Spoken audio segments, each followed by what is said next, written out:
সরকার হায় হায় সরকার হায় হায় জলবিদ্যুৎ প্রকল্পের বিরুদ্ধে সৈকত উত্তাল প্রতিবাদ সরকার হায় হায় মেঘালয় সরকার হায় হায় হেমন্ত বিশ্ব শর্মা হায় হায় প্রস্তাবিত কুলসী জলবিদ্যুৎ প্রকল্পের বিরুদ্ধে ধারাবাহিক তীব্র প্রতিবাদ অব্যাহত।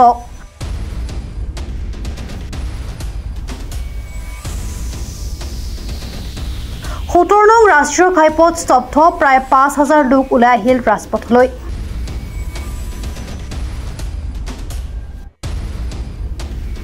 ছয়গাঁও ৰাজচক্ৰ বিষয়াৰ কাৰ্যালয়ৰ ঘেৰাও প্ৰতিবাদী জনতাৰ। হিমন্ত বিশ্ব শৰ্মা হাই হাই, কনৰাড চাংমা হাই হাই শ্লোগানেৰে উত্তাল পৰিৱেশ।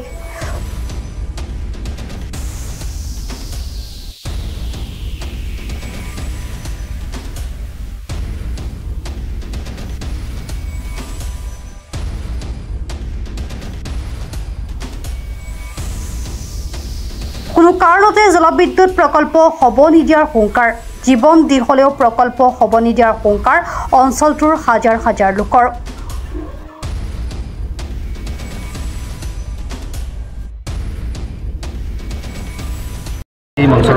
হয়, আমাৰ ধাৰাবাহিক প্ৰতিবাদ চলি আছে নদীবান সম্পৰ্কত। যি উকিয়ামত নদীবান কৰিব, সেই নদীটো 62 মিটাৰ ওখৰে 55 মেগাৱাট বিদ্যুৎ উৎপন্ন কৰিবৰ কাৰণে চৰকাৰে ইতিমধ্যে পৰিকল্পনা হাতত লৈছে। আৰু যি এই পৰিকল্পনাক আমি বিৰোধিতা কৰিছোঁ, অপোজ কৰিছোঁ, যাতে আমাৰ এই খিলঞ্জীয়াসকলক যি ক্ষতি হ'ব বা ইয়াত পৃথিৱীৰ পৰা যি ধ্বংস হৈ যোৱাৰ যি এটা প্ৰজেক্ট, এই প্ৰজেক্টটো আমি কোনোদিনো নিবিচাৰোঁ আৰু ইয়াৰ ৰাইজে নিবিচাৰে। কাৰণ আমি বুজিছোঁ এই প্ৰজেক্টটো হোৱাৰ লগে লগে তাৰ যি বান্ধৰ যি যিটো আপ ষ্ট্ৰীম, সেই আপ ষ্ট্ৰীমত যি পানী থাকিব, তাত গোটেই 15-20খনমান গাঁও উচ্ছেদ হ'ব। আৰু সেই মানুহখিনি ক'লৈকে যাব? নিশ্চয় সেই মানুহখিনি পথৰ ভিখাৰী হ'ব লাগিব। আৰু ডাউন ষ্ট্ৰীমত যিখিনি আছে, ডাউন ষ্ট্ৰীমত যেতিয়াই পানী এৰি দিব 100 স্পীডৰ ওপৰত পানী আহিব। গতিকে তেনেকুৱা এটা ভয়াৱহ এটা পৰিস্থিতি। গতিকে তাৰ নামনি অংশৰ যিখিনি গাঁও আছে, সেই গাঁৱৰ মানুহবিলাকত থাকিব পশু জীৱ জন্তুৰ পৰা আদি কৰি যিখিনি প্ৰাকৃতিক জীৱ জন্তু আছে, ডলফিনৰ পৰা আদি কৰি এইসমূহ পৃথিৱীৰ পৰা নাইকিয়া হৈ যাব। গতিকে পৃথিৱী ধ্বংস হ'ব পৰা, আমাৰ একোটা অঞ্চল ধ্বংস হৈ যাব পৰা সিদ্ধান্ত আমাক নালাগে। এই সিদ্ধান্ত চৰকাৰে অতি শীঘ্ৰে বাতিল কৰক। অসম বা মেঘালয় চৰকাৰ, দুখন চৰকাৰেই এই সিদ্ধান্ত বাতিল কৰক, তাৰ বাবে আমি আহ্বান জনাইছোঁ। আৰু ইয়াৰ পিছতো যদি চৰকাৰে মানি নলয়, তেতিয়াহ'লে আমি গণতান্ত্ৰিকভাৱে আজি যেনেকুৱা ধৰণে মেমৰেণ্ডাম দিবৰ কাৰণে আমি ইয়াতে হাজাৰ হাজাৰ ৰাইজ আমি ইয়াতে সমবেত হৈছোঁ, ইয়াতকৈ আমি ইয়াত হাজাৰ হাজাৰ নহয়, আমি লাখ লাখ আমি ৰাইজ সমবেত হৈ কিনে আমি প্ৰতিবাদ কৰিবৰ কাৰণে আমি আগন্তুক সংকল্পবদ্ধ আছোঁ। ধাৰাবাহিকভাৱে আন্দোলন চলি আছে আৰু ইতিমধ্যে কেইবালানি আন্দোলন হ'ল আৰু কিবা এটা মিটিঙো হৈছে আৰু কিছু মহিলা বা কিছু সংগঠনে চুইচাইড কৰিম বুলি পৰ্যন্ত মন্তব্য কৰিছে। এই সময়ত কি ক'ব আপুনি? আৱেগ জড়িত হৈ আছে। হয়, আমি এতিয়া আমাৰ যিখিনি মহিলাসকলে কোনোবাই বিভিন্ন ধৰণৰ বক্তব্য ৰাখিছে, কিবা ৰাখিছে, কিন্তু এই কাৰণে ৰাখিছে যে আমাৰ প্ৰত্যেকৰে পৰিয়াল আছে, প্ৰত্যেকৰে পৰিয়াল থাকিলে তেওঁলোকৰ সন্তান আছে। গতিকে আমি আজি নিজে একোজন আমি যদি পিতৃ হৈ, একোজন আমি যদি মুৰব্বী হৈ কিনে আমি নৱপ্ৰজন্মক যদি আমি ৰক্ষা কৰিব নোৱাৰোঁ, তেতিয়াহ'লে চুইচাইড কৰিম নহয় আৰু অন্য কিবা কৰিম বুলি কোনেও ভাবুকি দিব। গতিকে এনে ক্ষেত্ৰত এইবিলাকৰ প্ৰতি যি এটা ভয়াৱহতা, এই ভয়াৱহতাৰ প্ৰতি দিশটো ৰাখি মাননীয় মুখ্যমন্ত্ৰী মহোদয়ে সসন্মানে এই সিদ্ধান্ত বাতিল কৰিলে নিশ্চয় সমাজৰ কাৰণে ভাল হ'ব আৰু তেখেতসকলৰ কাৰণেও ভাল হ'ব। কাৰণ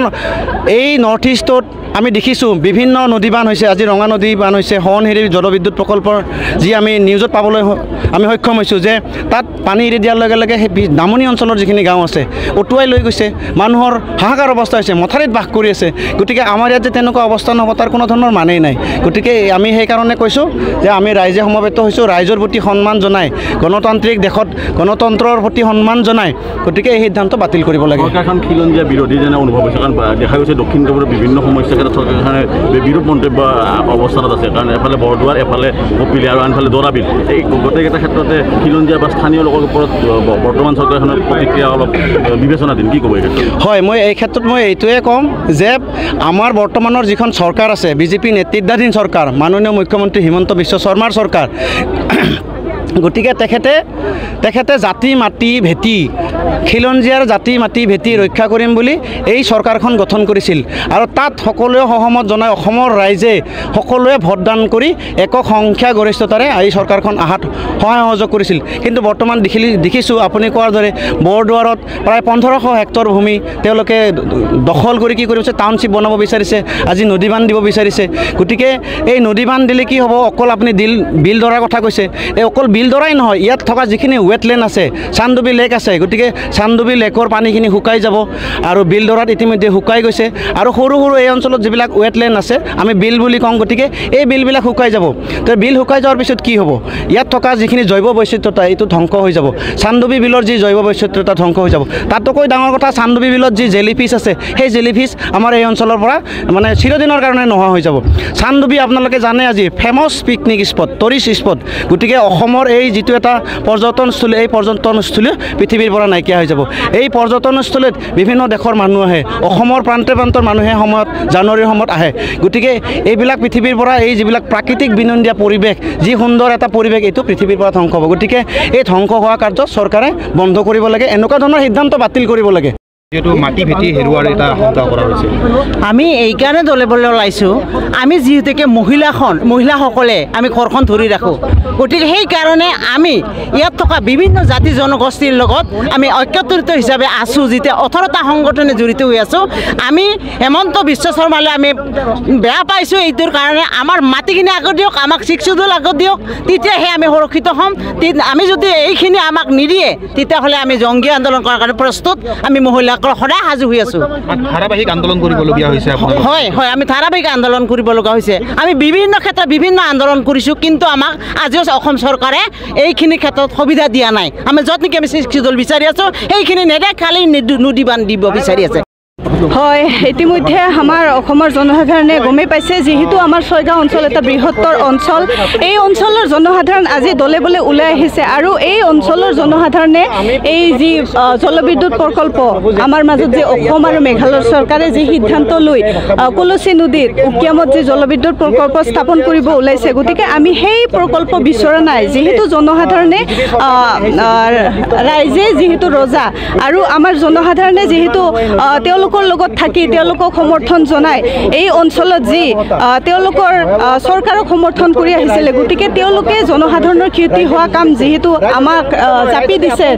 যি প্ৰকল্প সেই প্ৰকল্পৰ বিৰোধিতা কৰি আজি আমি ইয়াত দল সংগঠন আমি উপস্থিত হৈছোঁ গতিকে আহি থকা দিনত যাতে তেওঁলোকে জনসাধাৰণৰ ক্ষতি হ'ব পৰা এনেকুৱা সিদ্ধান্ত নলয় জনসাধাৰণক যাতে জলজোৰণকৈ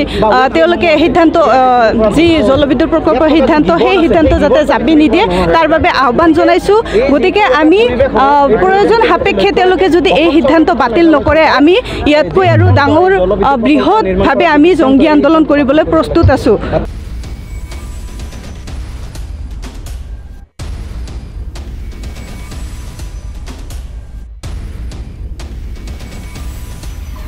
নিউজ ডেস্ক ৰিপৰ্ট প্ৰাত টাইম ডিজিটেল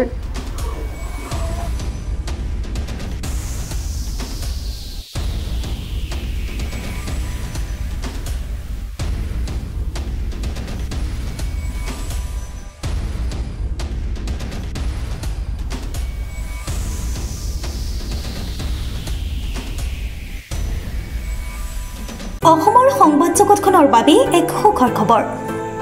আপোচবিহীন ৰাইজৰ কণ্ঠ সাপ্তাহিক কবচ পুনৰ এবাৰ অসমৰ ৰাইজৰ মাজলৈ স্বত্বাধিকাৰী প্ৰণীতা কলিতাৰ দ্বাৰা প্ৰকাশিত আৰু আপোচবিহীন একাংশ নপুৰণি অভিজ্ঞতাপুষ্ট সাংবাদিকৰ দ্বাৰা প্ৰচাৰিত তথা eco printing press Guwahati Katabari গড়চুকত মুদ্ৰিত সাপ্তাহিক কবচ এতিয়া অসমৰ বিভিন্ন প্ৰান্তত উপলব্ধ আমাৰ ঠিকনা মুখ্য কাৰ্যালয় অসম ফৰেষ্ট স্কুল হৰি মন্দিৰ পথ গুৱাহাটী আৰু উপ কাৰ্যালয় Kalita market Bijoynagar Kamrup Assam mobile number হৈছে 9435114666 70024728813 আমাৰ ইমেইল আইডি হৈছে kobos2025@gmail.com